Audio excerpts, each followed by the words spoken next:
Gracias, amigo.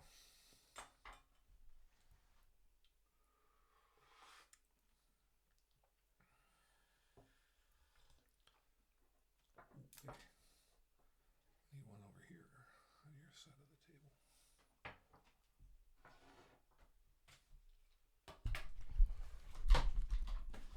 Testing.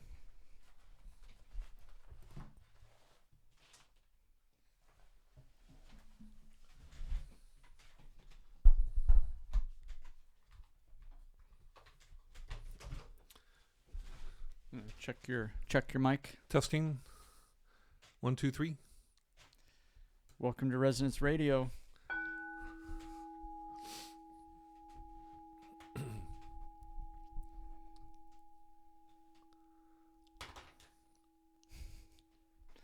Let's see.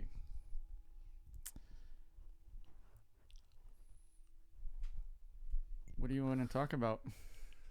Let me see. I think a good subject would be scientific religion. I love this topic. It's a good one. Yeah. I think Religious science. religious science. Yeah, there you go. Depends on what you mean by religion. Yeah, religious science is already in place. So I'm looking for a scientific religion. Well, I disagree that religious science is in place. You don't think science is religious already, in the sense that it's filled with dogma and? Well, see, there's the problem. Is our definition of religion has been corrupted. Yeah. As is, So anyway, but let's first start with scientific religion. Well, let's not clarify what we mean by terms. That could that could just go on forever. Right. Let's instead have an argument about. Let's see. Something that neither of us knows what the other is actually saying. Right. Yeah, that sounds like the appropriate way to carry out a dialogue nowadays. Right. People, you get more views on your podcast. Right. We could even throw in some violence. We could have some weapons or something laying around. Yep. But yeah, so what do you mean by scientific religion? Scientific religion, I guess I'm looking for a science and religion that support each other. Mm-hmm. Yeah, I agree. Yep. Because science without religion is dead, and religion without science is superstitious. Yep. But, it's complicated because so much of science is what I consider to be bad or dogma, seemingly, in my opinion, I guess. But so you would need to determine, this is where I think it's important to balance like gnosis with silent knowledge with experiment and, the qualities of science. Mm-hmm. Whereas gnosis to me is at the heart of religion. Just this idea that there's got to be something that is just apparently true. And to me, gnosis is based on wholes. Holism is at the root of it, to me.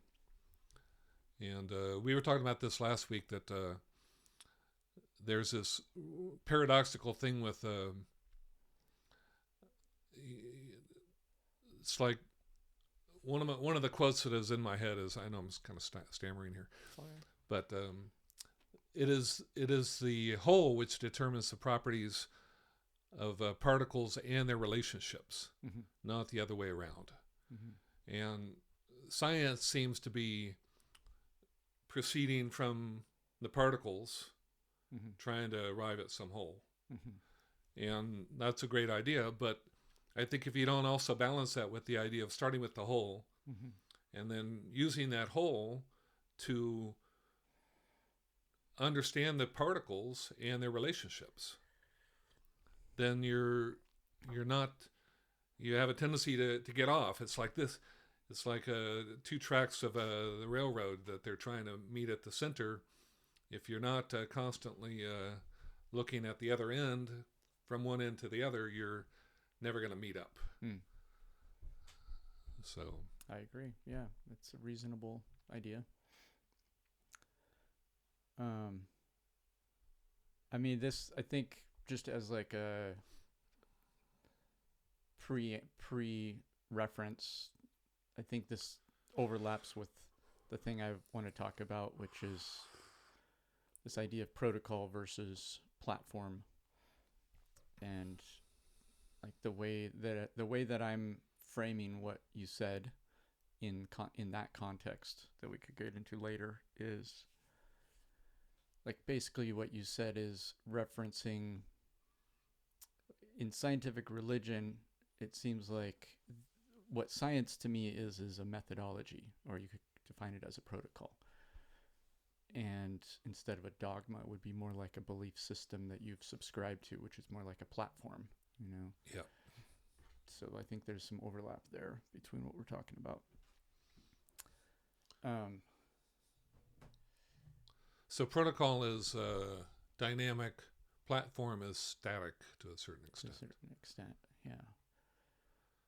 Protocol I see as being almost like you could even just define a recipe as a protocol. Yeah. You know.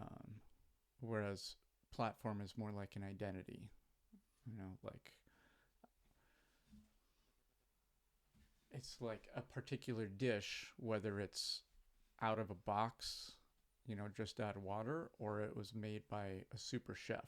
You know, it's like a dish has a particular identity to it, you know, and it doesn't really say much about how it was made, what the quality of ingredients were, what, you know, who made it or anything like that. Whereas a protocol is more, can be more descriptive of an event or like a, but I don't want to get, I want to start with where you were starting at though, scientific religion. So it sounds like you're wanting, like when you say scientific religion, it seems to me like you're wanting to arrive at a definition of religion that has gnosis in it, or that has like, at the heart of it, you said, which to me, that's closer to what I think of as true religion. When I say true religion, it's something that is not churchianity. Whereas churchianity is closer to this idea of platform. You know, I'm a member of this particular platform.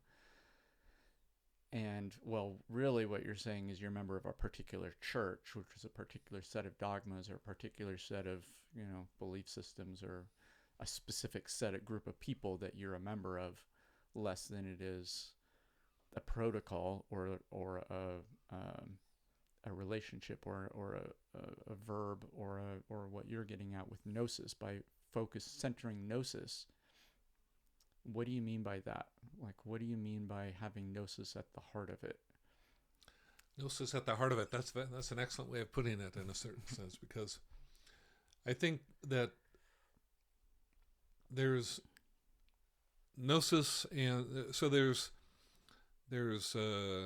thinking and there's feeling as two different ways of gathering information about your environment. You can think about it, and thinking to me is science. It's the process of setting up experiments and testing and doing all these actions. And then feeling is something that you can't set up in a certain sense. You just do it. And that to me is, and you you do it with a different thing. You don't use your head. You use your heart. And I think that it's a literal thing, actually. It's like the brain versus the heart. The brain is made up of neural tissue, and it's got the nervous it's a nervous system, and it's like a computer to a certain extent. So it operates in I don't know if linear is the right word, but whereas your heart, I think, is an electromagnetic organ of awareness. It's a polarized. It's got the blood. The blood is an electromagnetic organ in itself. The heart is where the blood comes together at it's like in the book of Genesis. It's they describe the four-headed river. That's the heart, and it's at the center of this resonant structure which extends out to infinity. The blood I'm talking about. It's like, to me, the blood is the organ of awareness, memory, and drive, and it operates at a quantum level compared to the brain operates more at a non-quantum, this scale level of a quantum. The quantum level I'm referring to is non-local, whereas the brain operates on local derived equations and thinking. Mm-hmm. So, and we have access to both of those, and we don't give credence to our thinking. Our feeling. So feeling is the religious aspect of us. I mean, and dreaming is part of that also. It's like there's all of these neglected aspects of ourselves, to the extent that we live in this waking body only, and anything that doesn't fit within that is I don't know. I'm rambling again. What was the question? What do you mean by scientific religion? You said you want Scientific religion, gnosis. It says you have gnosis at the center of it, or heart of it, Yeah. of an idea of religion. So you're contrasting like a gnosis-centered religion, definition of religion, versus a dogmatic or kind of, like when I said religious science, you said, isn't that how it already is? Like, it's full of dogmas and like your definition of religion in that sense. When I say religious science, your definition of religion in that sense, or what I mean by, or what the way you hear the word religious in that sense, is one of dogma and kind of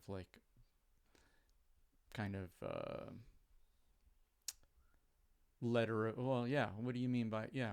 What's when I say religious science and you?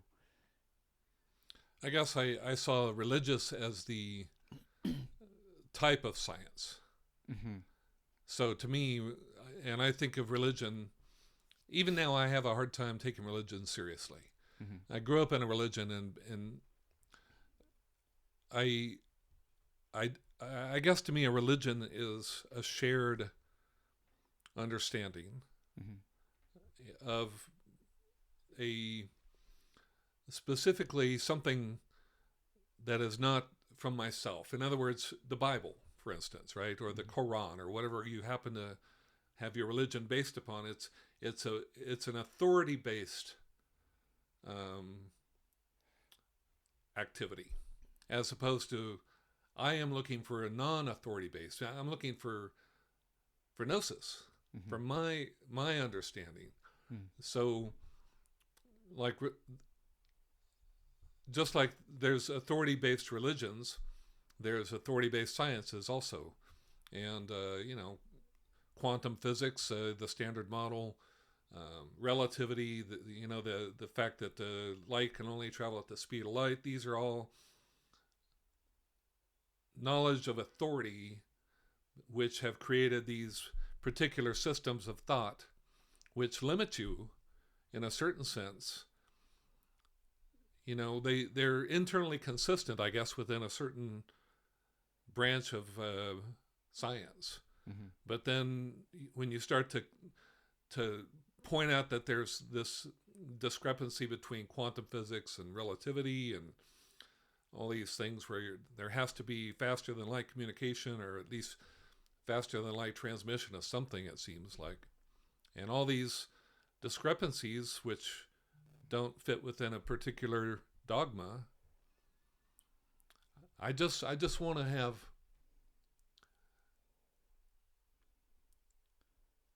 I think it's easier to have a scientific religion. In other words, a religion which is guided by the principles of a method, just the principles, not the actual dogmas that come from applying that method. So to me, there seems like there's a big overlap between what you mean by principles and what I mean by protocol. Yes. Yeah. Exactly. Mm-hmm. Versus a platform would be like the established dogmas or beliefs, or what you're talking about of like, oh, like the guy who invented the laser taking his ideas to Niels Bohr and Bohr telling him, no, you don't understand quantum mechanics because it's just a bunch of little particles bouncing around at that level, that kind of a thing.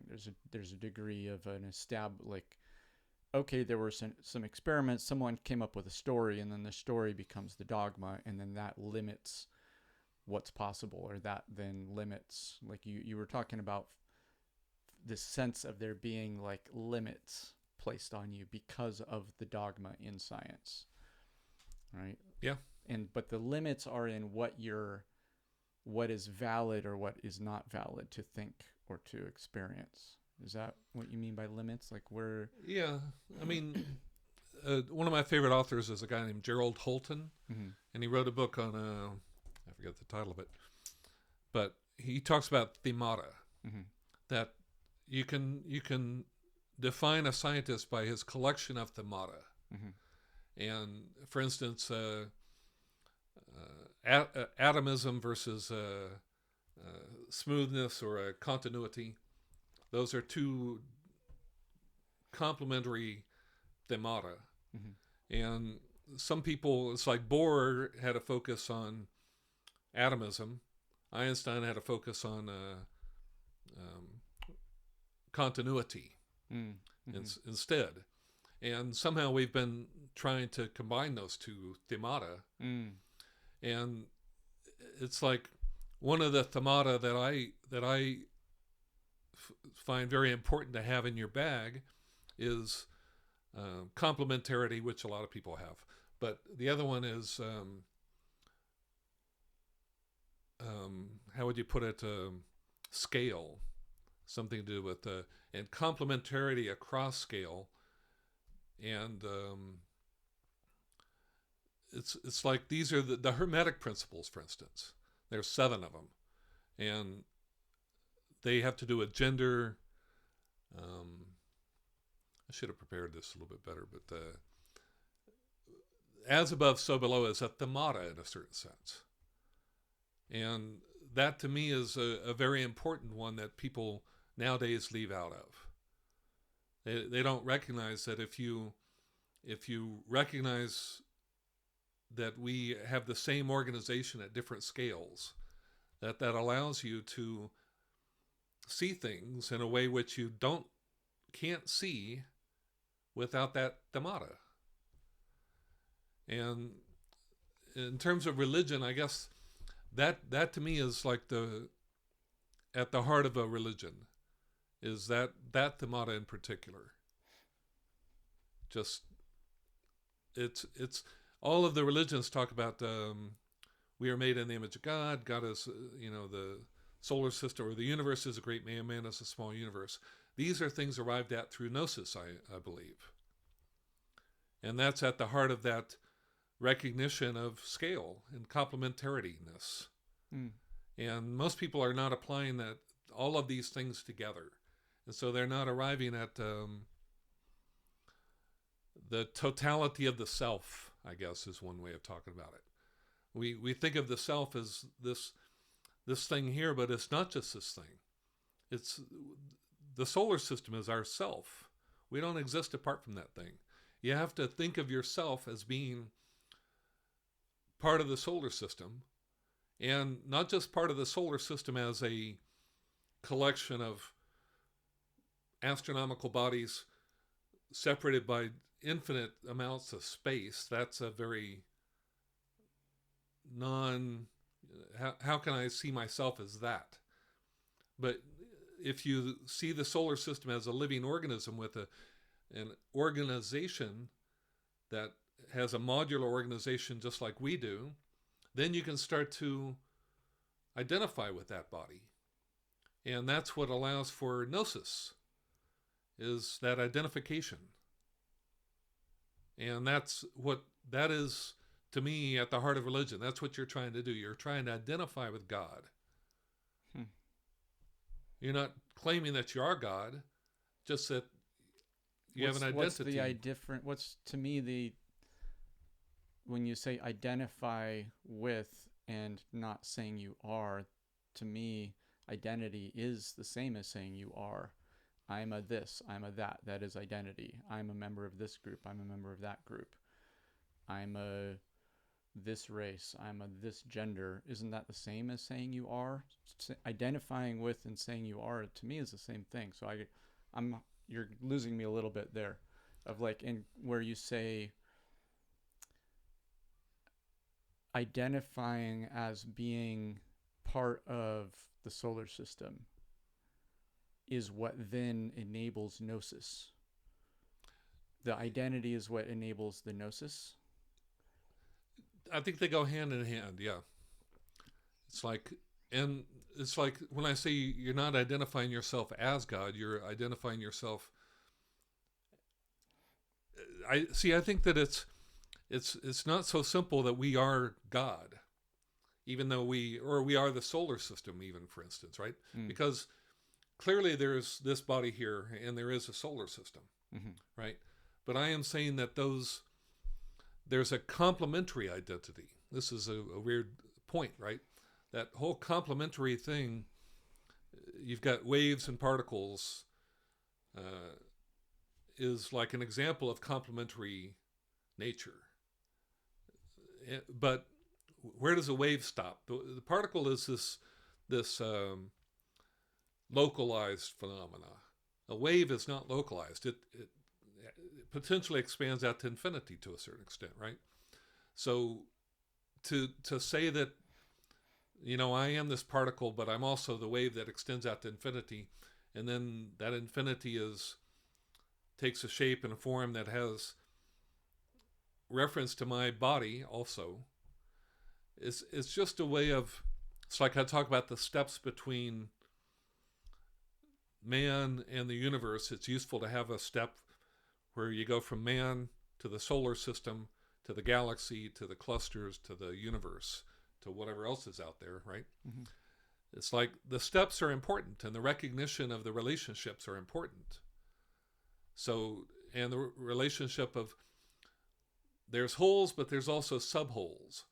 Like the Earth is not an organism, it's an organ system within the body of the solar system. So all of these features are part of wholeness. Wholeness is not just this grand, I am everything. It's I am everything in this relationship, in this organization. And that's where science comes in, right? Because science then allows you to fill in the gaps, to understand those interrelationships within the bigger relationships that holism points out to you.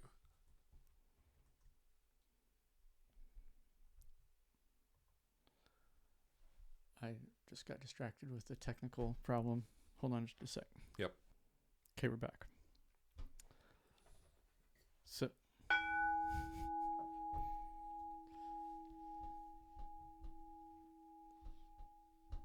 can you say that again?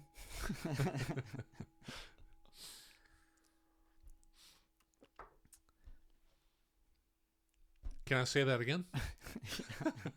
All right. Oh, you meant what I was talking about? Yeah. Oh, yeah.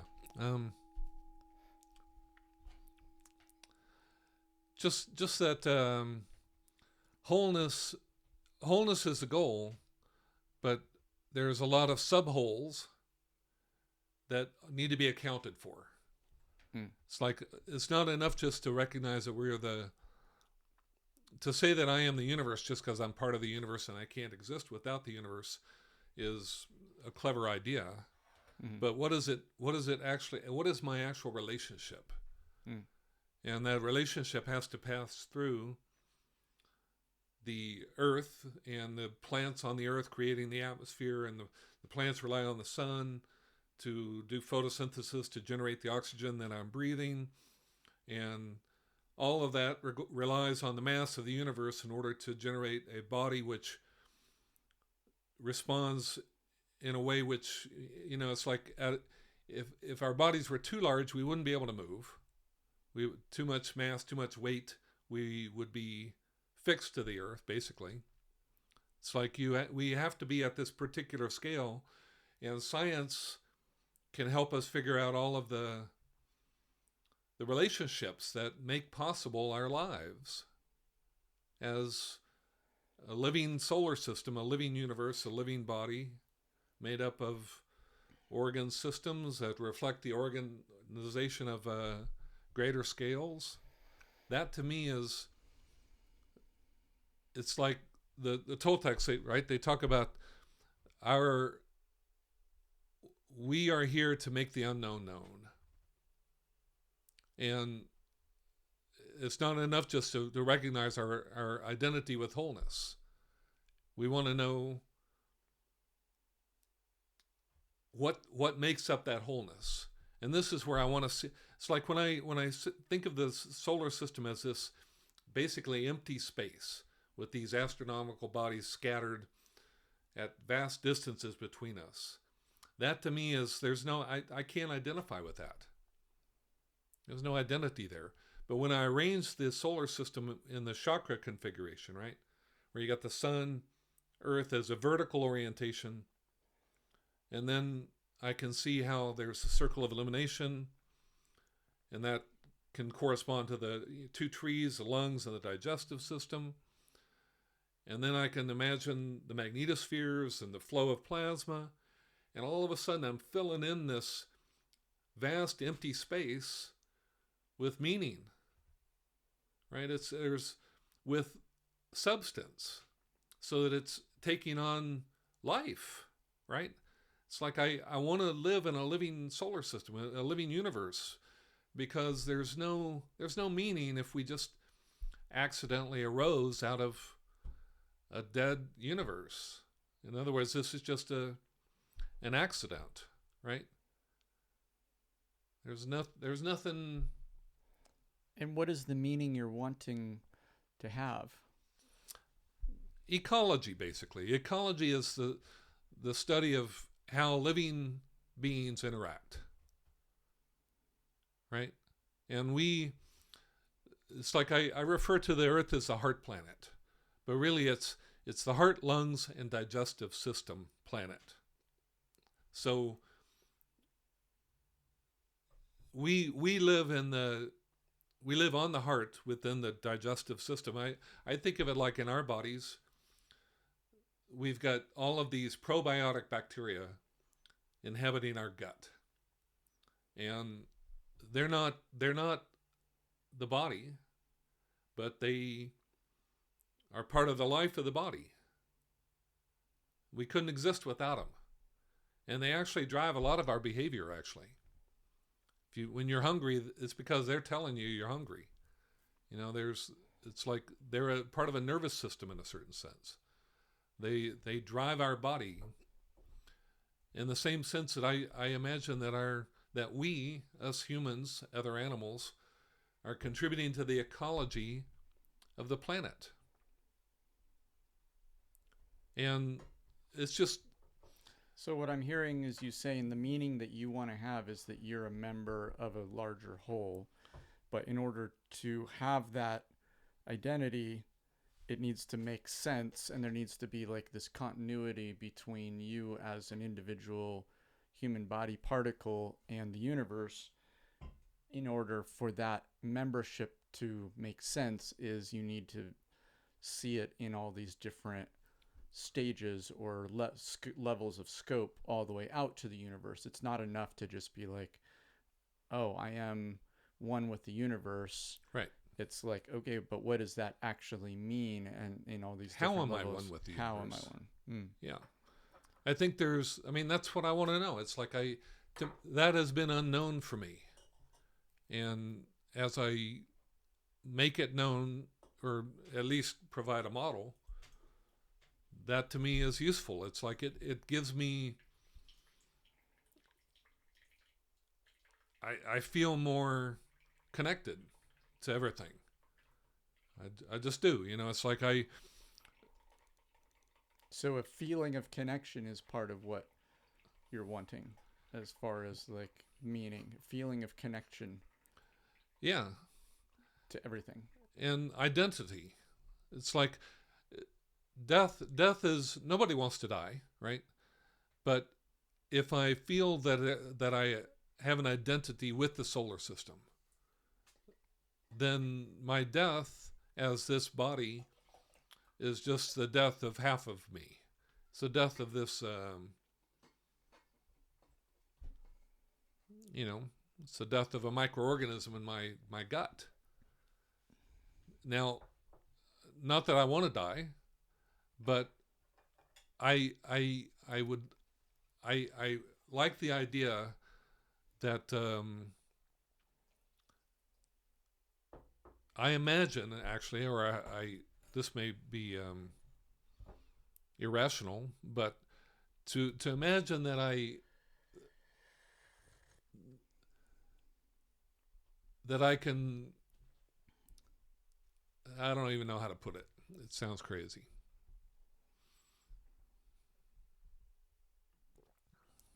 I like that we're staying in the stable. Gives it a certain history. Mm-hmm.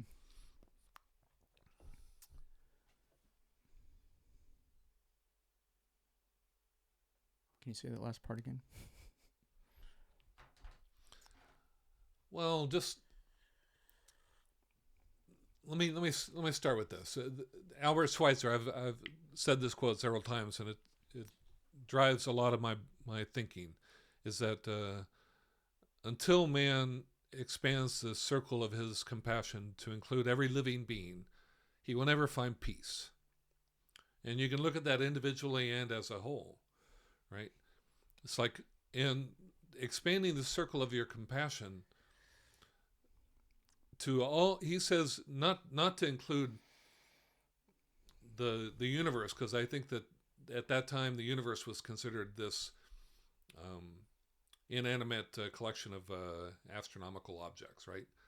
But it's easier to expand that circle if you think of the solar system as being a whole and a living whole. So in other words, you want to expand your circle of compassion to include all living beings. Well, it's not just the biosphere, it's the solar system as a whole that you would have to expand your compassion to. So I guess the immediate reaction that comes up to that is, it seems like that seems more abstract. That doesn't, like, I just saw a film last night, We Are the Guardians, and it was about these indigenous people in the Amazon that are like trying to defend their sections of the Amazonian rainforest that have just been disappearing at a dramatic rate, especially under Bolsonaro, the former president of Brazil, who was just like encouraging people to just go out there and just completely, cut down all the rainforest and then you can grow cattle and soybeans for a couple of years until the soil's all degraded, and then just keep on slash and burning. Like, expanding our circle of compassion out to the solar system doesn't seem to help in any way, shape, or form. Having a degree of compassion just for, like, the forest that's 200 miles away, or, you know what I mean? It's like, how does expanding our sense of self out to the solar system help when we're not even able to be compassionate for the forest, the rainforest, Yeah, it's a good question, but see, if you don't, I mean, why did you bring up the forest instead of the soil, right? I mean, the forest is obviously alive, right? The soil is dirt, right? Mm-hmm. Is that true?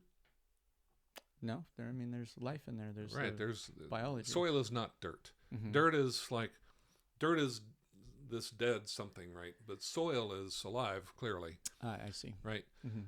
But what is soil? It's like soil is, to understand soil, to really understand soil, you have to think of it. It's like that. There's a quote that it is the whole. I'm gonna read it. It is the whole that determines the properties of the individual particles and their relationships, not the other way around.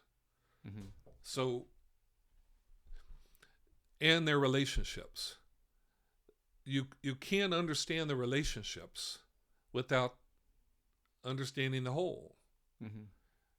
So, soil, plants, the sun, you need all of that to really understand it. So, is it your opinion that it's the whole solar system part of it is why we're so unable? So many people are just so disconnected and not understanding the value of the rainforest, Yes. or understanding the value of the soil, or understanding that it's. Yeah, can you rephrase that? We've in that lost way? our ecological understanding of life. It's like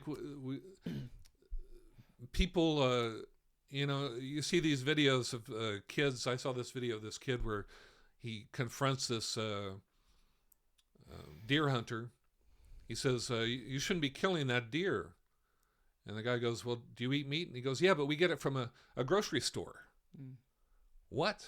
Right? It's like this kid is so disconnected from where they get the food that they don't see the connections between.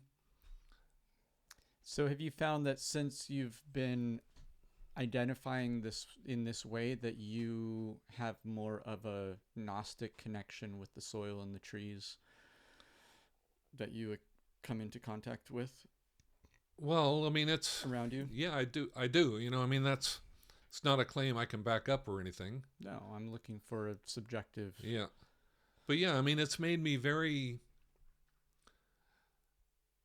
I believe that it's like our politics focuses on climate change, Mm-hmm. and climate change is just one. Climate is it's so easy to pick that apart because climate changes all the time. That's what it does, right? The climate, we have a different climate today than we're going to have tomorrow. So what does that mean? Why do we choose that word? And because what I'm really worried about is not the climate changing, although certainly I'm not a big fan of it changing so drastically that we have all these tornadoes and more fires, and that's a real problem, right? But what's really the issue is loss of diversity, the ecological chain getting disrupted because the size of the link is not the issue. It's the fact that they're linking relationships across different species, and topsoil is being eroded, and it's just dirt, right? It's like and all of this stuff.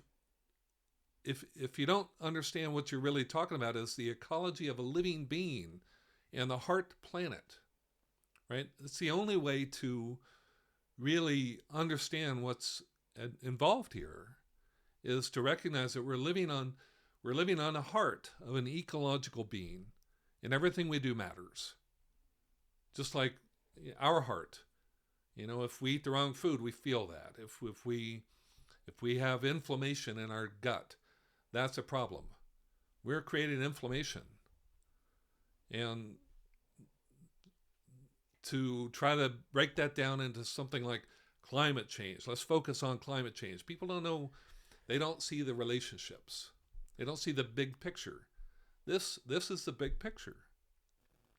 The heart planet, the heart, lungs, digestive system, the sun. We are living within a living solar system, and we have to take the ecology. Ecology is more important than physics. biology is the prime science that we need to be worried about. Are you saying that ecology is more important than economics? Well, everything except Bitcoin, probably, right? No, I would say ecology is more important than Bitcoin. Yeah, I do think it's very important, but yeah. I mean, it is we need to think ecologically, because ecological thinking is thinking in terms of systems, as opposed to we're not thinking in systems. This is a organ system. The Earth is an organ system that requires the sun. Life requires this whole structure all the way up to infinity. The masses, the bucket experiment, all of that is elements that make possible life. So I hear in your voice today a higher degree of intensity, and like you're extra fired up, and you're like just like the tonality with which you're speaking is extra fiery today. Religion has always gotten to me. Okay, so so you're extra fired up today because of this, like the meaning. I mean, what I'm hearing is the meaning that comes from seeing this whole of being a part of the solar system and seeing our place on Earth as humans on Earth as part of this bigger part of this larger organism is absolutely essential for fixing the ways in which we humans are destroying the ecosystem and each other and being in a state of imbalance and disease, dis-ease, destroying the soil, destroying our own gut biology through poisoned, chemically ridden processed food. What we do to the earth is what we're doing to our bodies. Mm-hmm. And until we treat the earth as the heart planet, we're not going to treat ourselves. I mean, we can't. Mm-hmm. You know, we're poisoning our bodies just like we're poisoning the earth. Mm-hmm. Yeah. Yeah, and I jokingly said, are you saying that ecology is more important than economics? I think part of that has been the flip of economics being more important than ecology. Yeah. And that this, in my opinion, has largely been driven by the fiat debt-based fraudulent, lending money system where banks just create money into thin air, and then, like billions and billions and billions of dollars just flowing around to these extractive corporate entities that prioritize making a buck, at the expense of people's health. Where does value come from in the economy? I mean, from a lot of different places, but one of the sources of value is from the actual, like, the earth. Yeah. In fact, can you name one source of value that is not from... Well, labor. I mean, from people's efforts to labor, convert raw materials into something that's useful. But if you were to say, okay, labor and... Innovation, invention, technology, I don't think it's as simple as just putting all value on the raw materials, the resources, the minerals that get mined, the sunlight, the energy. I mean, at the end of the day, you could say it's all energy. Okay, but like I definitely think it's important to value the innovative, like GDP. What does GDP represent? GDP is probably the closest index number that we have to putting a monetary value on value, right? GDP is the result of, yes, the minerals are the stuff from the earth, but also like the innovative products and services that are then invented from the human mind. The human spirit is taking something and making something else of higher value. A product that's made with a raw material has higher value than just the assemblage of. So it's the resources from the earth plus the human mind's creative. But Name one war that we've gone that has ever happened on this planet that wasn't a matter of resources. All wars are bankers' wars. Well, yeah, because they're trying to get access to resources. Yeah, it's the vacuum. They're just trying to vacuum the wealth up from the bottom to the top, and they're at the top, and it's a scheme. Yeah. You know. But fundamentally, oh god, these cameras keep screwing up. Hold on. Okay, we're back. We forgot what we were talking about. What were we talking about? We were talking about ideas that resonate. Always. I think it has something to do with I remember holism. we were talking about you being fired up and the importance of the solar system view. Yep. Helping, having that as a whole view of our place in ecology. The ecology We're talking versus about ecology. economics. Oh, right. And that the emphasis on monetary, the bottom line, extractive, Yep. Corporate, corporate, when I say corporate, it's a way to just making profits be more important than the ecosystem or the environment. I guess I look around at all of the conflict between Democrats and Republicans and gender, race. You got all these issues. Class. And you also have, class is a big one. You've also got concern about parts of the environment. But all of these things are parts. They're not the whole.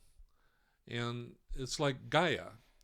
Remember, I think Gaia was the original Gaia as proposed by James Lovelock and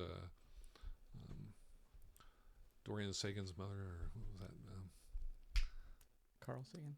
Carl Sagan's wife. I don't know. I'm blocking on her. But anyway, that it's like I think people really liked the idea of Gaia.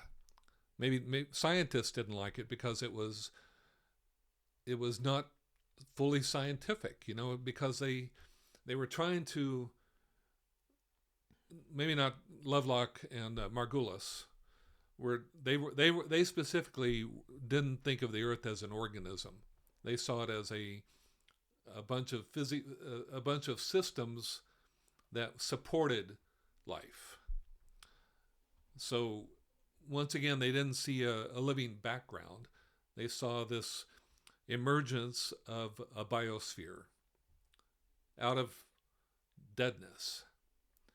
But there were a lot of non-scientists who wanted to take Gaia and run with it. The goddess types and people that wanted to believe that it was an organism. But it's not an organism. It's an organ system. And it's important to understand the difference. It's like wholeness is not, it can't just be a catch-all term. You have to see it within the context. This is why gnosis and what's the other word? The opposite of or the complement of gnosis would be analysis, for instance, right? Analysis is starting from the ground up, working towards the whole. Wholeness is starting from the whole and trying to see all of the relationships that exist within that. All of the particles and how they relate. So, but if you don't recognize the difference between a whole and a subwhole, or an organism and a organ system, you can't make it scientific. And how does making so just by making an organ system makes it scientific? How does that make it scientific? Well, because you have to see how it's just a part of the puzzle. The Earth is an organ system within the body of the solar system. It's like Gaia no one ever talked about the sun, for instance, right? Mm. I mean, they had this daisy world idea, right? Where sun, is shining on the earth, but the sun is the brain of the living solar system. That's an important fact to recognize. It's like, what is the brain? The brain is the government of the body as a whole. And the body as a whole is not just the earth, but the other planets also. And it's not just the planets, it's there's, what is the connection between the planets and the sun is the magnetospheres and the flow of plasma and all of that. It's like you have to see all of that before you can see it as an ecological system. You can't just see the earth as an ecological system in and of itself. Mm-hmm. It doesn't work. So then you have people saying, no, this is a ridiculous idea. And it's only a ridiculous idea because they confuse the organ system with the organism. Well, I think there's an implication in what you're saying. It sounds like you're implying that the sun has been basically left out of an idea of life on Earth as being this whole system. But I mean, I think it's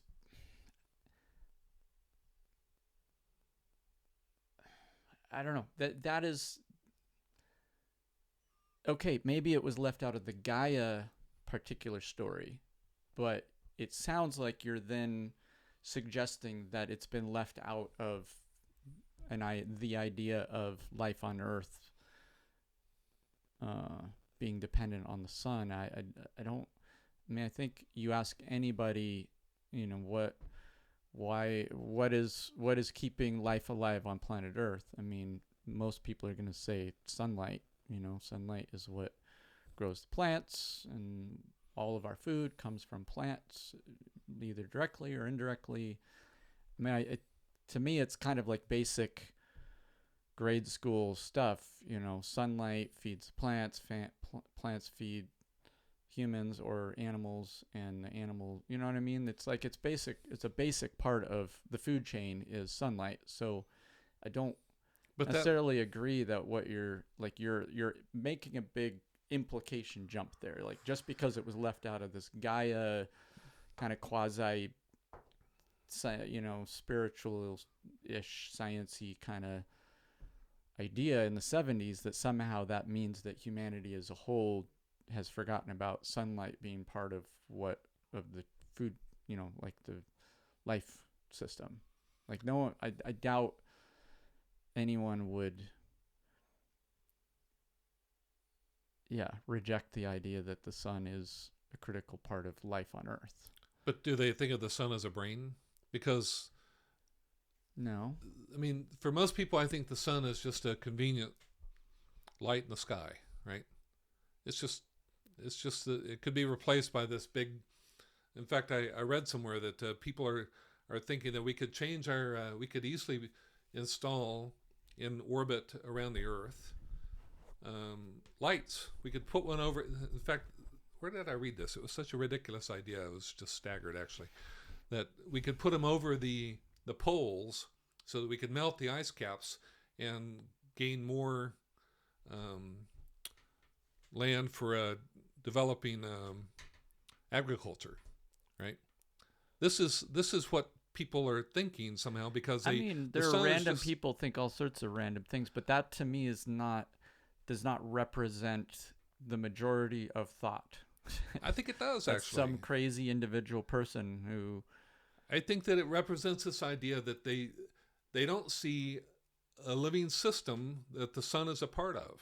Okay, well, so there's a leap there that you just made, which is most people see the sun as completely integral in the idea of what is life on Earth is dependent on the sun, but then you made a leap too, but most people don't see it as this living organism. So there's this there's this leap that keeps happening, which is the thing that you're saying is, but they don't see the sun as a brain of a living organism. Right. But they don't see the sun as, okay, but everyone, like most people do agree that the sun is an integral part of life on Earth. Sure, if you took the sun away, it'd be dark.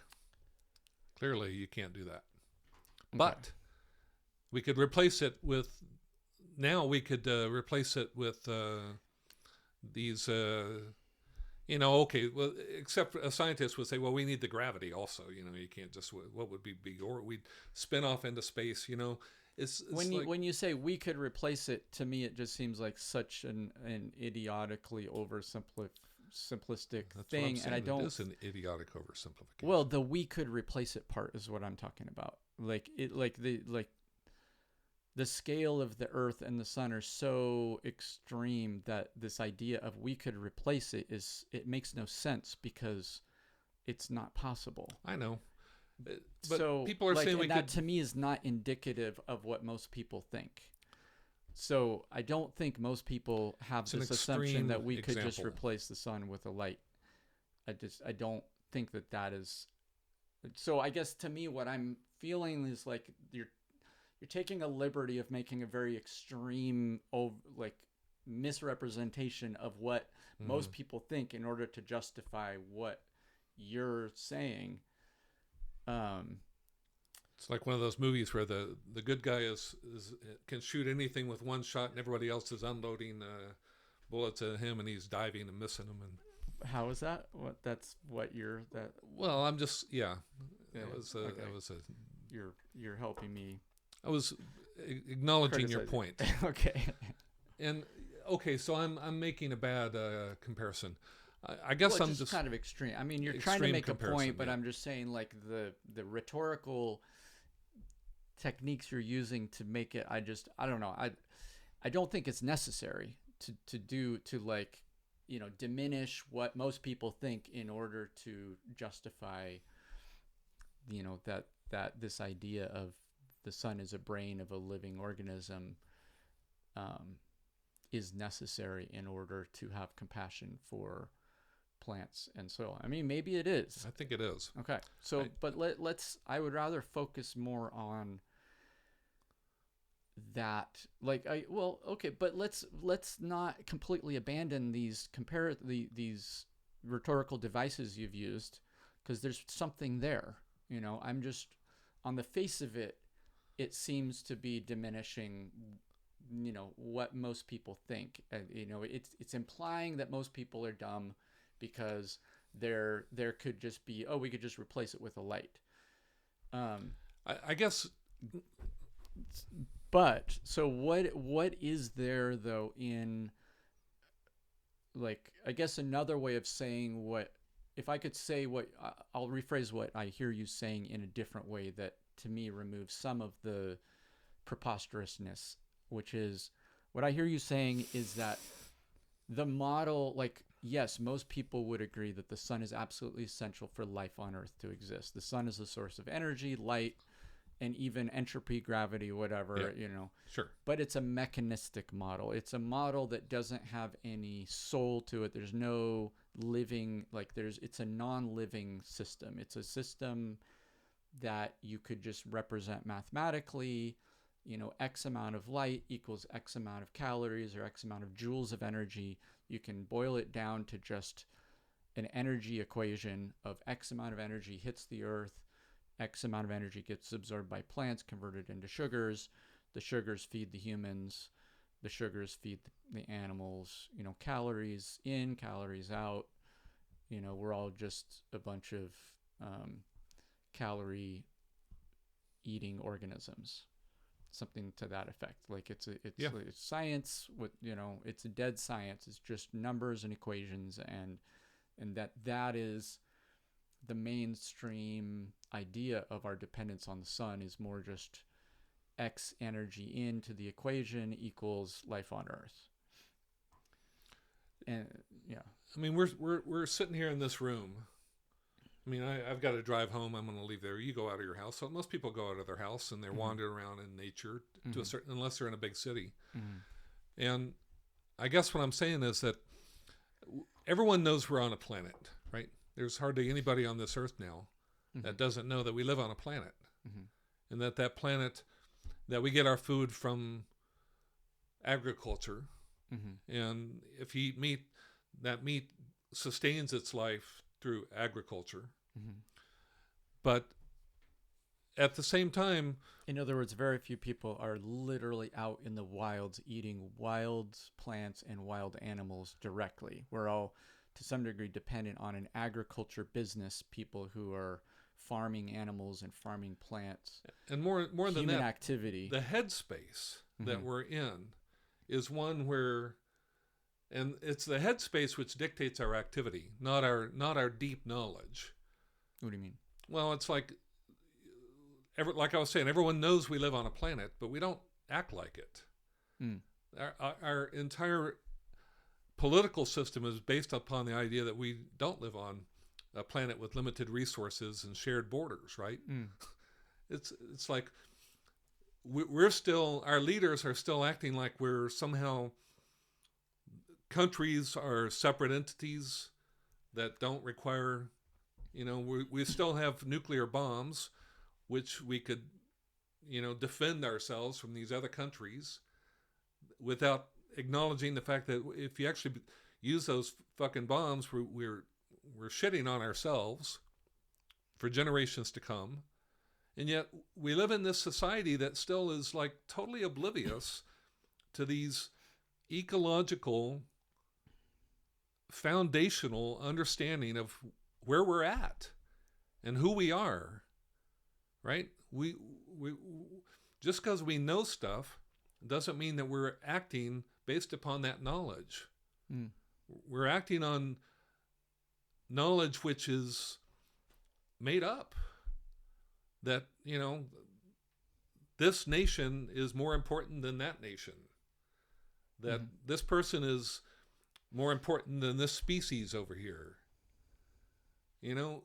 That is a non-ecological... Which to me is an identity-based thing. That to me is a living in this artificial world of this identity, my identity as a member of this country identity is more important than that other country identity.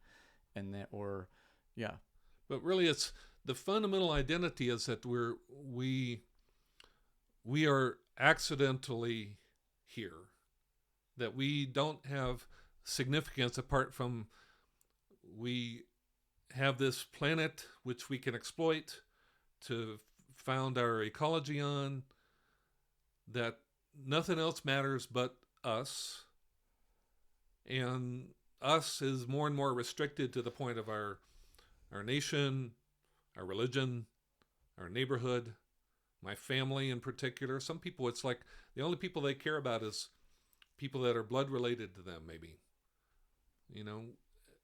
It's like it's so restricted because they don't see the big picture.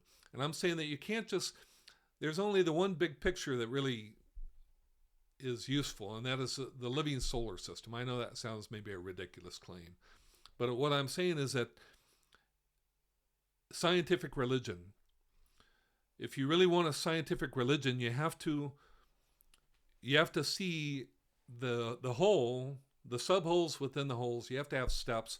You have to fill in the picture in a way which extends out to some bigger whole that all of us are a part of, that we all share this identity with, and that is this living solar system. It's not the living earth as an organism, because that's not true. It's not an organism. It's not just our nation. That's not true either, obviously, for a lot of reasons, right? Where is the next available whole which unites us all, where it's truly whole? Now that whole also requires the universe, right? But it's still a living whole as opposed to an organ system within that whole. And so, I mean, what it seems like you're putting a lot of emphasis on the importance of a living solar system versus the living Earth, like the Gaia, like the living solar system versus the Gaia model. Yes, because that model is not scientifically accurate. Right, because it's leaving out the sun. Yes. But like the the point I made a minute ago is most people, in a scientific model of life on Earth include the sun. But it's not just the So sun; it's it's the not moon also, Okay. right? And the planets, and the magnetospheres, and the magnetospheres of all the planets, and the flow of this. It's the whole solar system. The whole system Mm-hmm. is the Earth doesn't exist outside of that system. Mm-hmm. So, I mean, it's okay. I would say most scientifically thinking people would say, well, of course we think of the Earth as being part of the solar system. I mean, of course, yeah, the moon affects this, But not a living solar system. the tides, and plants, even like germination often is tied to lunar cycles, and sure, it's all connected in like a mechanistic sort of way. You said, yeah, but what did you just say?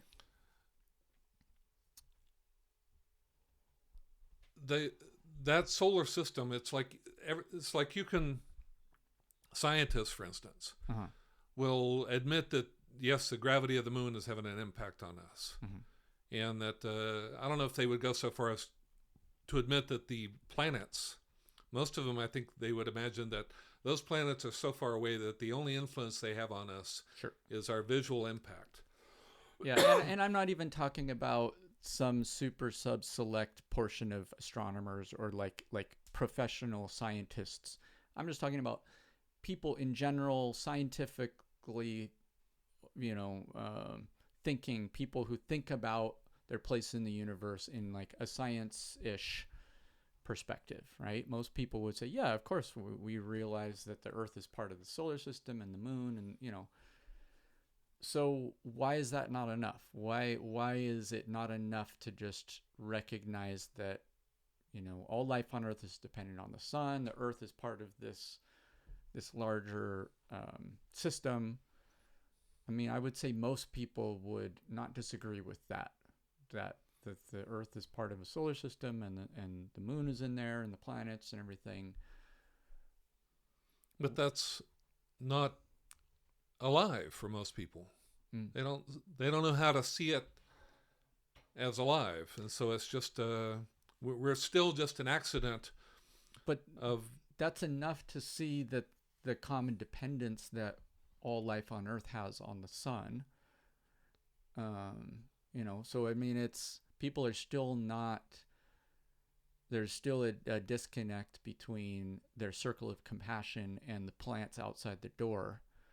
Like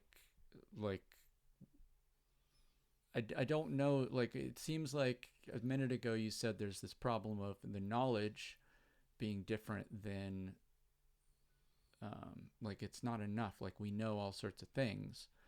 Like, why would knowing that the solar system, thinking of our place in the solar system as a whole, on some level, that's also just a knowledge that doesn't change how you relate to the plants or the soil or anything.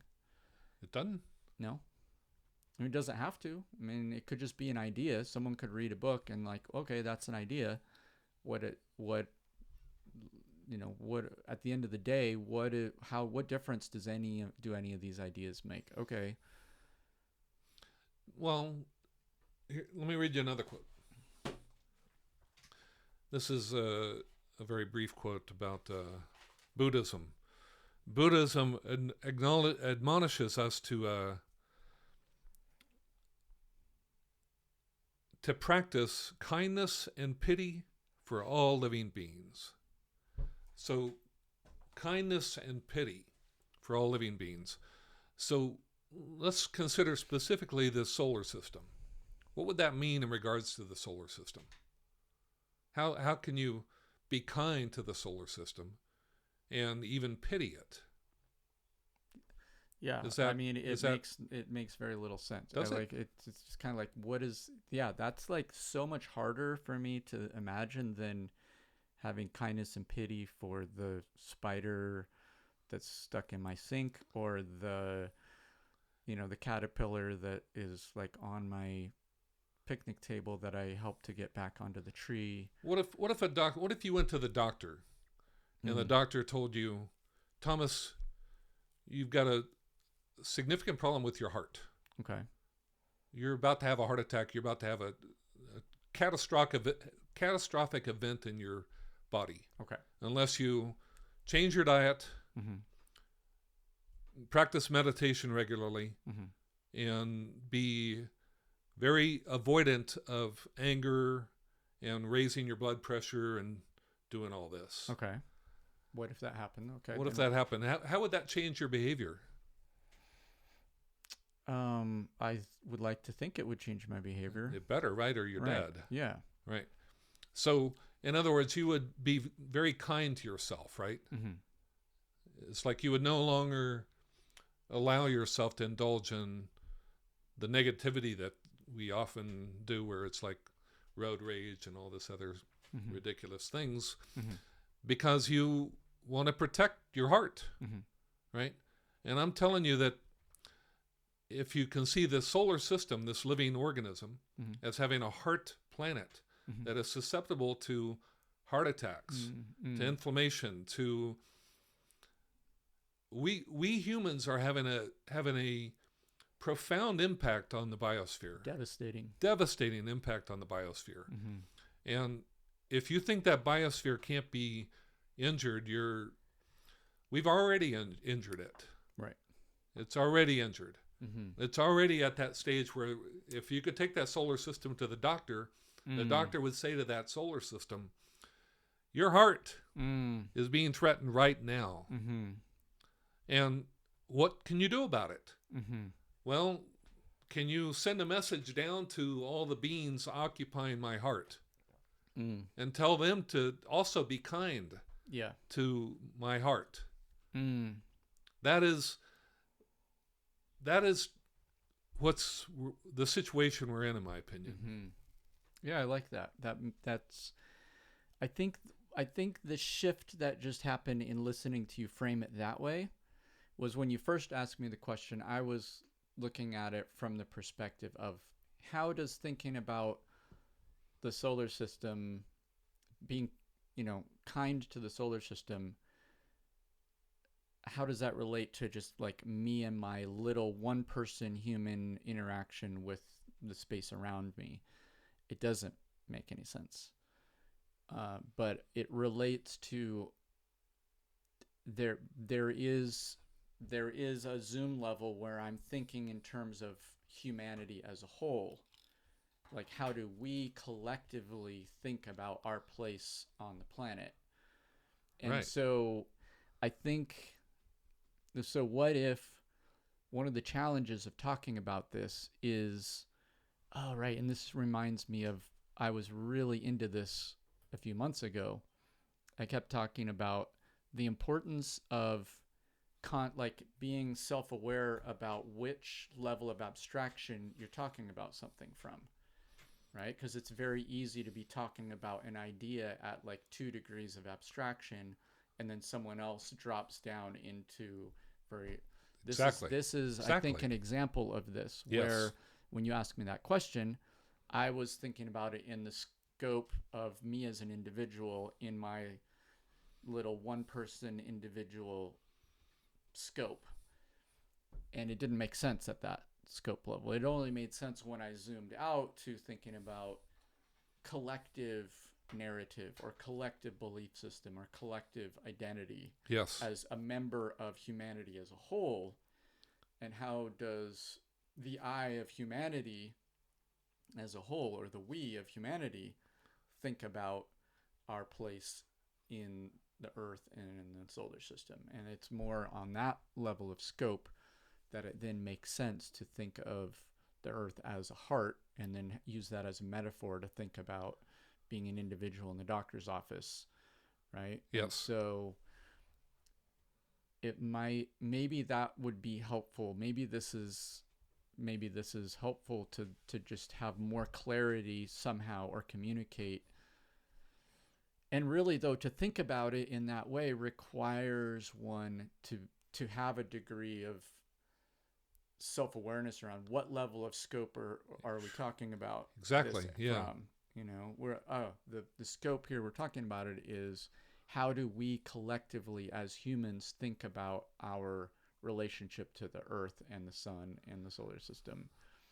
And by thinking about the Earth as a heart planet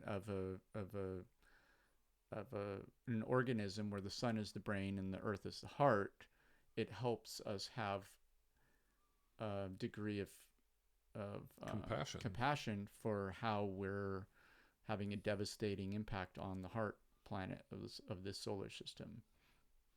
Yeah. Yep. Mm-hmm. Yeah, and I think only, it's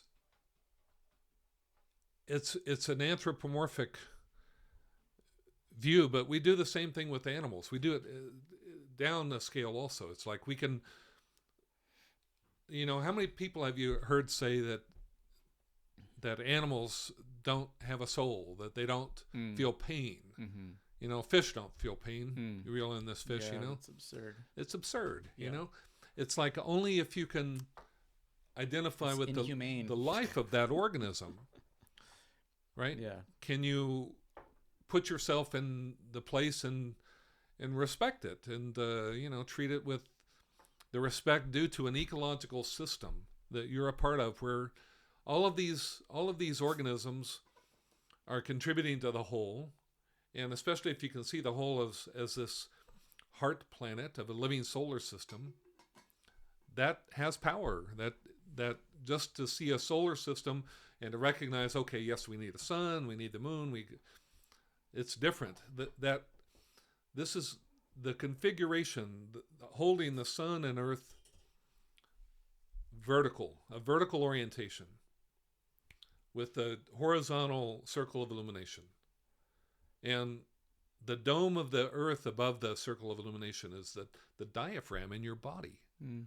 And a tree, you can imagine a tree as a composite of all the plants on the earth at that moment that are exposed to the sun. That represents the light phase of photosynthesis. The dark tree is the dark phase of photosynthesis. And the light phase is responsible for taking light energy from the sun and transforming that into ATP and also releasing oxygen into the atmosphere. That ATP is then used in the dark phase to grow more plant material, to restore the plants, we're constantly using up plants.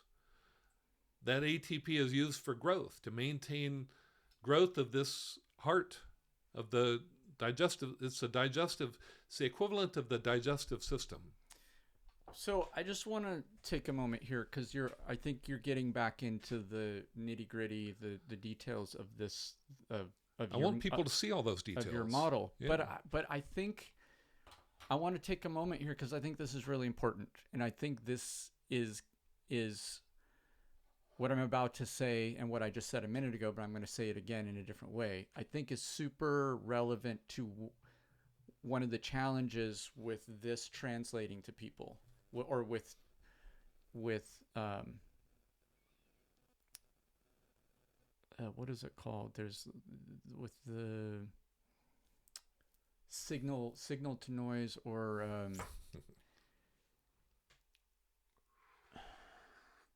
like it's not quite paradox, but there's a chicken or the egg problem here, which is, in order to really be on the same page with what you're saying, I think one has to be looking at the problem from the same scope, which is at the level of humanity as a whole, looking at the earth and the sun and the solar system as a whole. So it's like, in order to be able to really hear what you're saying, to listen to you talk about this stuff, in order for the listener to listen to you and to really understand what you're trying to say, there's a requirement. And the requirement is to zoom out to the whole, to that level of abstraction, let's say. Yeah. It requires one to zoom out from their individual life, or from their family life, or from their goings on of their job and their church and their friends and their whatever, and zoom out to even beyond their identity as a member of this nation, American, or whatever religion, or whatever race, or whatever gender even, and zoom out all the way to, oh, we humanity as a whole. But then to even zoom out beyond that to, oh, member of life on Earth. And then what you're like, even that is asking a lot for most people. And this is getting into why, like, oh, okay, so you're talking about, oh, this model rather than Gaia model. Like, oh, okay, by zooming it from Gaia out to the solar system is very important. But I think what is important to emphasize is it's already requiring someone to have zoomed out so many levels, even to just be talking about Gaia versus living solar system, you know? And I think maybe this is important to say. I'm finding it important to clarify this right now, just because I was kind of having a bit of this scope translation problem. It's a big leap. And I think that might be relevant to it being challenging for people to, be able to even just get where you're coming from, let's say, because of that need to like zoom out and be looking at. And I guess what that brings up is all sorts of issues around, well, what relevance does it have for me as one individual human to be thinking about humanity at this scale, at this scope of the solar system level? Because it very quickly brings up why someone who might, like, I don't vote because it doesn't matter, or I don't have any say over what economic policy gets decided at the county level, nonetheless the state level, nonetheless the nation level, nonetheless the global scale. There's like all these, for each one of those scales, very often there's a degree of disempowerment. Yep. That we as individual identities have, and that to some degree the identities that we have at each scale are an identity built around safety or inclusion in a group. Like there's safety in numbers. I'm a member of this political party or that political party, and to some degree there's like, I'm choosing sides because I have more, it has this, it's a safety thing, right? And like very few, like there are a lot of people that are declined to state and in political parties, so it's increasingly possible that people don't identify with one team or another, but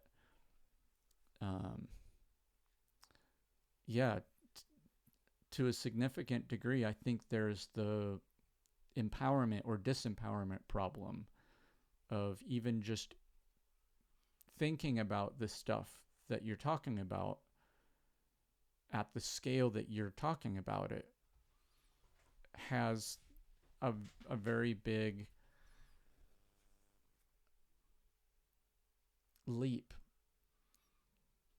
and there's the block of depowerment or disempowerment, or it requires a level of empowerment of relevance for an individual to even think that it matters, that makes a difference for them to think about this from this scale.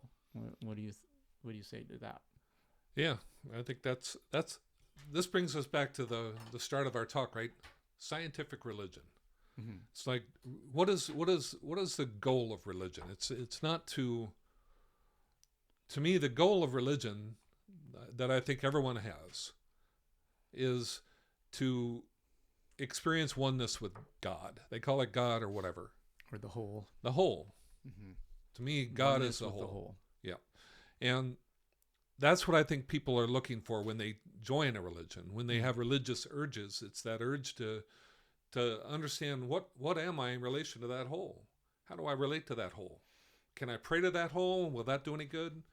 understand and or just experience oneness, because I think for a lot of people it's an experience of oneness. It's not, they're not looking for an understanding, which implies ideas or knowledge, like I am a this or I am a that, or a knowledge in as much as an experience of oneness, which if anything could be a loss of identity, which is a release from the imprisonment of the ego, and the chatter, the mind chatter of all the you should do this or that because you're a this or the that. And that I think a lot of people are attracted to meditation and religion because it's, if anything, it's actually an escape from the imprison of identity. But I know in my case, I had what I experienced, an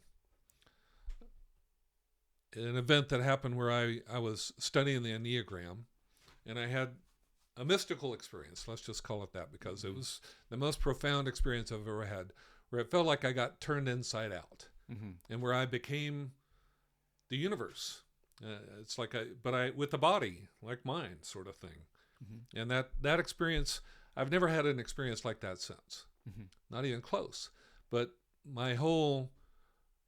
everything I've done since then has been an attempt to understand that experience, and I don't think that I can ever, maybe I will duplicate that experience. I would like to have it again because it was profound. But that to me was an experience of God, or experience provided by God, or I don't know what it was, but it was the most important experience of my life. And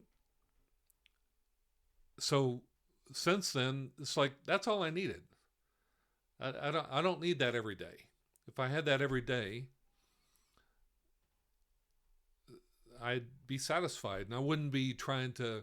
It's like, since then I've been trying to explain that experience so that I can share that experience with others, and share the idea of the experience. So that they can get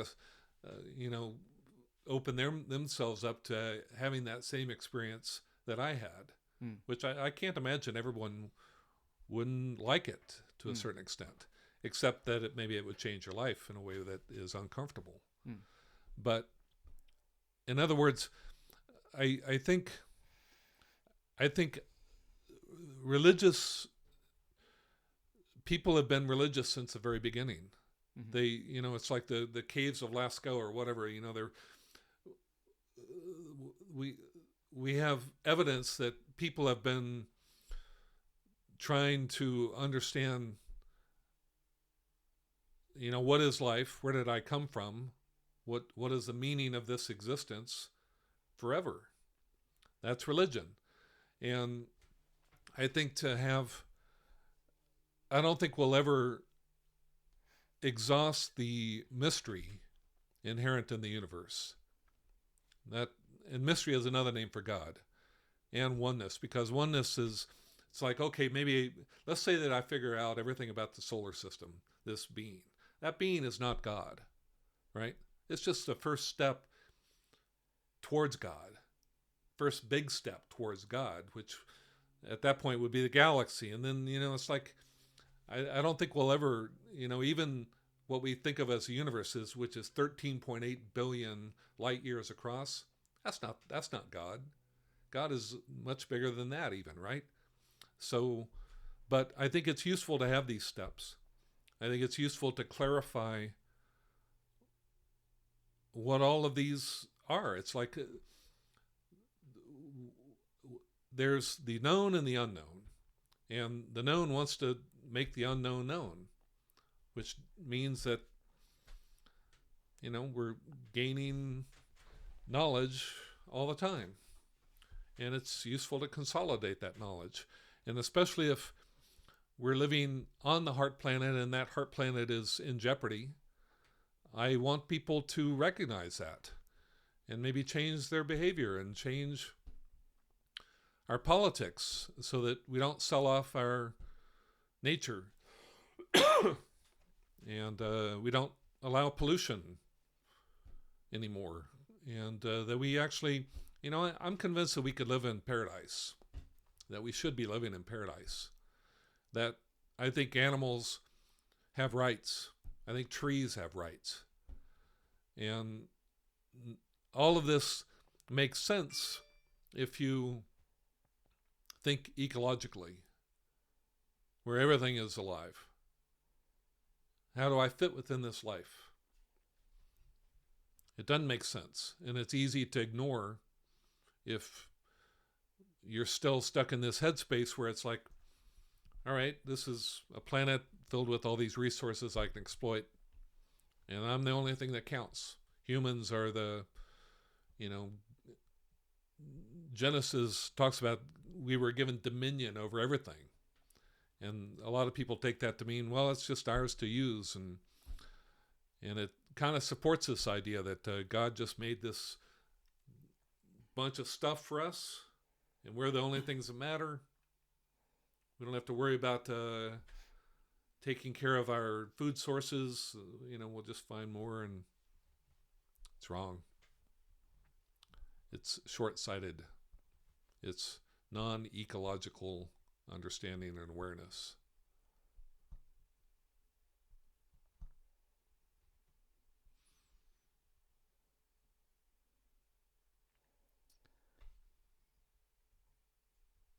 You said that you had this experience, this mystical experience, and that a big part of, like, it's a driving factor in you getting these ideas out there, is potentially helping other people have an experience like that, potentially. Does understanding the living solar system idea require that someone have a mystical experience in order to get it? Like, is there a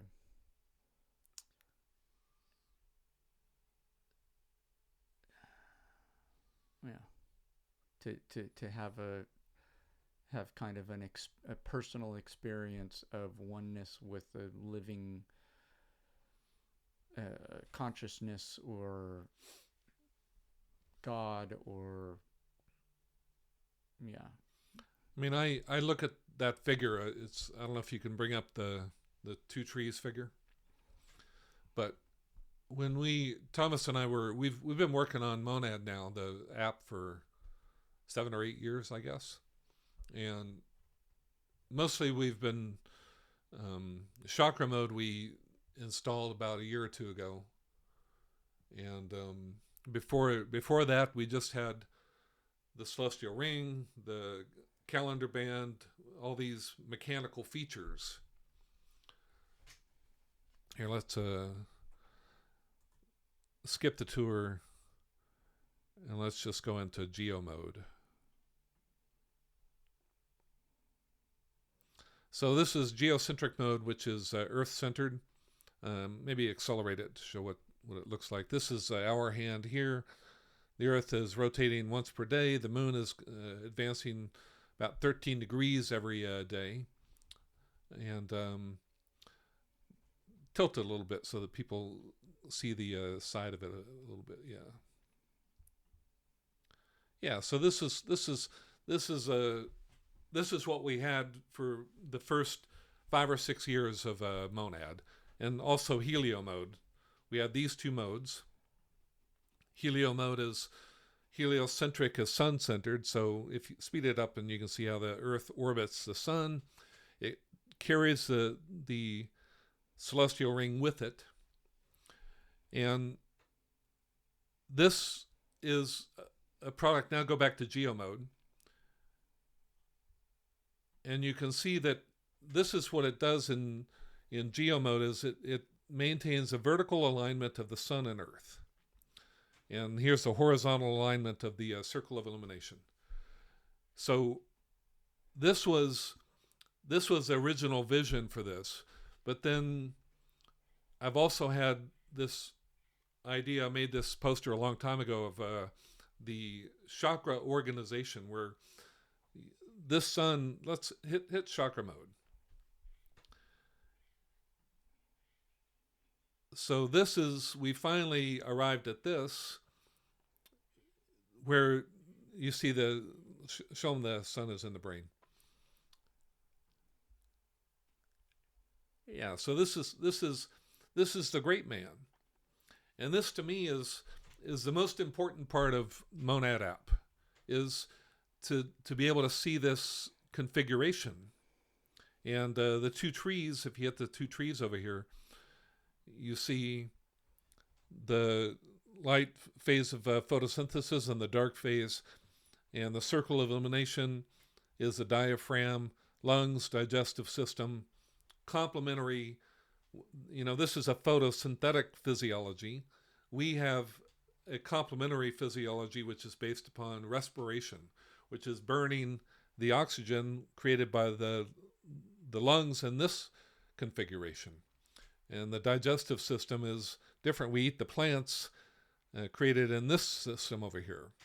So it's a complementary organization. And this to me is this is the reason why I built this, is to generate this figure here.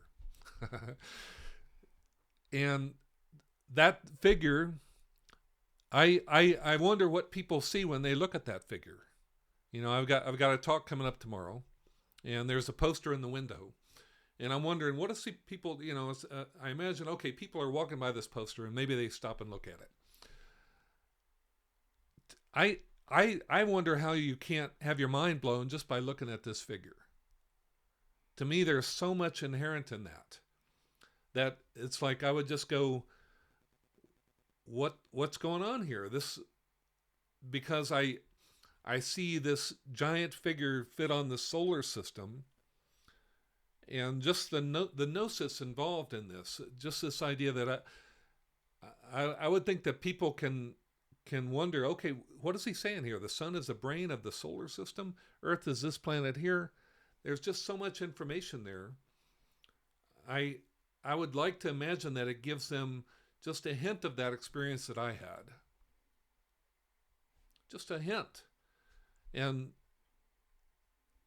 we have this idea of astrology that somehow the planets are having an impact on our bodies. In this body, you can see clearly how the planets are having an impact, especially with the field. If you select the field over here, you can just... So, yes, I want people to have this experience and to see the ecological... This is an ecological figure here. Those two trees, they don't exist except in maybe the book of Genesis, the tree of life, tree of knowledge of good and evil. There's so much going on here.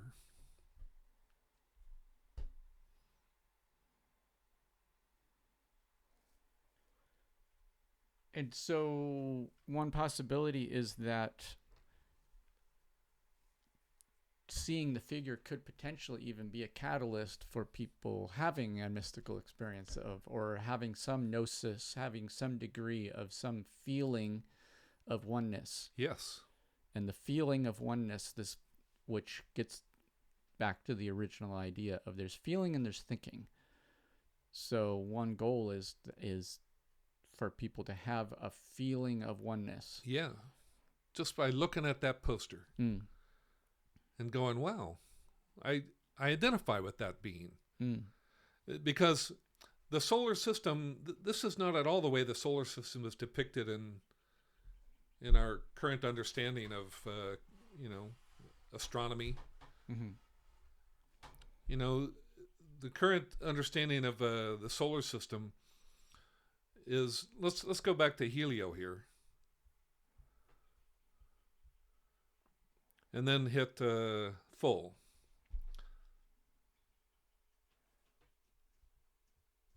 Right there. This is more our understanding of the solar system now, right? It's like it's empty space.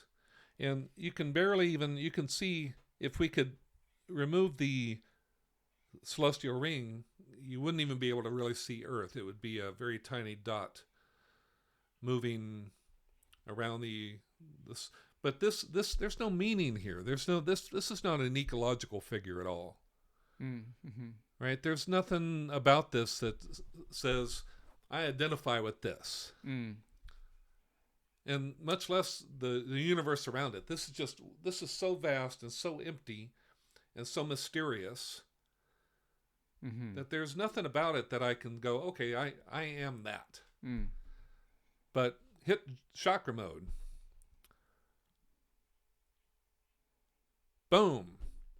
The only thing we did is we moved in the planetary orbits to coincide with what I consider to be the equivalent chakras in the body. I believe that... Or organ system. And their organ systems, yeah. In other words, this heart planet gives rise to the organ system of the heart, lungs, digestive system. Thyroid gland. Jupiter is the solar plexus, which is the adrenal gland. Saturn is the kidneys, and the outer planets are the urogenital organs. So I just moved them in so that they coincide with this figure. And then all of a sudden this has meaning to it as a living organism, because this is alive, because there's life on this planet, and it requires this entire system to support that life. It's a living solar system. A living solar system is one which grows a biosphere on the heart planet. That's my definition of what a living solar system is. And I suspect that there are a number of living solar systems, maybe an infinite number of living solar systems in an infinite universe filled with, all it would require is you'd need a planet that is in the zone of the heart, so that it has, well, not just that, because it requires a 3-phase hydrosphere. It requires a moon, and I think also it probably requires a moon balanced by the sun. I believe that life is life, which occurs early in the evolution of the solar system, I believe, is a selectional process. That the constants of nature were selected by life. That somehow this awareness is inherent in life, and that life is, in other words, we're not just passive observers. We're creative participants in the arrangement and the growth and evolution of this system somehow. And see, that's another reason why you want to stress that this is a living system, because otherwise there's no way to explain anything about it. We're just running around lost, because it requires so many coincidences that only life from a very early stage involved in this. And this is why most people have come up with this idea of this God. But a God has to be some conscious entity that is involved in selecting. Why not just call it life? Life from the very beginning is somehow selecting the organization, which leads to more and more complex life.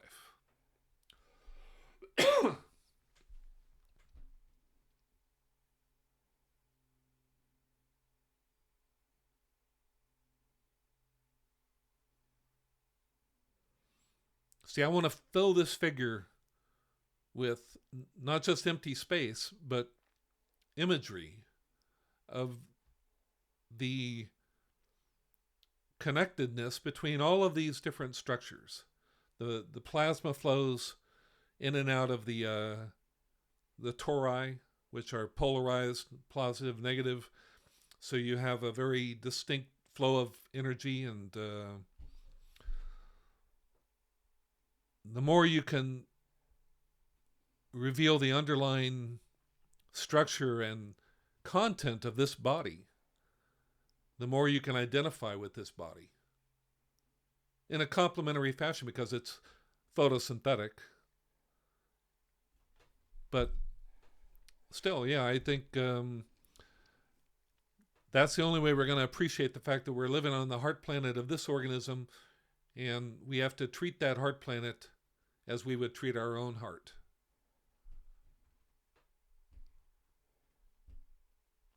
And for our viewers out there who are interested in learning more, where can they go to find more?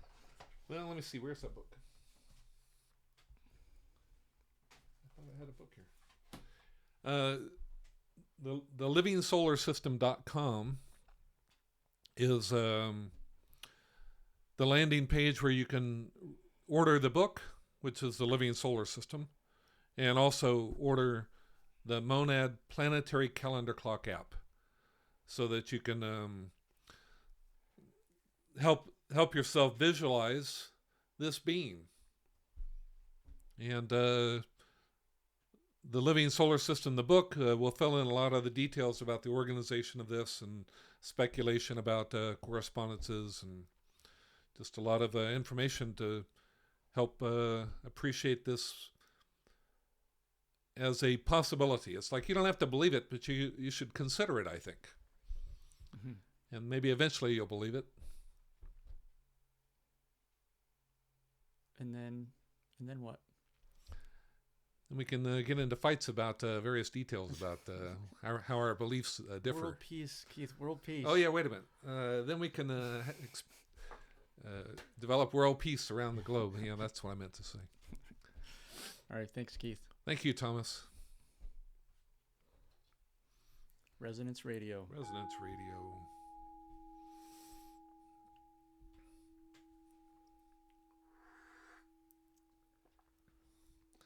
That was a good one. That was an interesting one, anyway. And cut.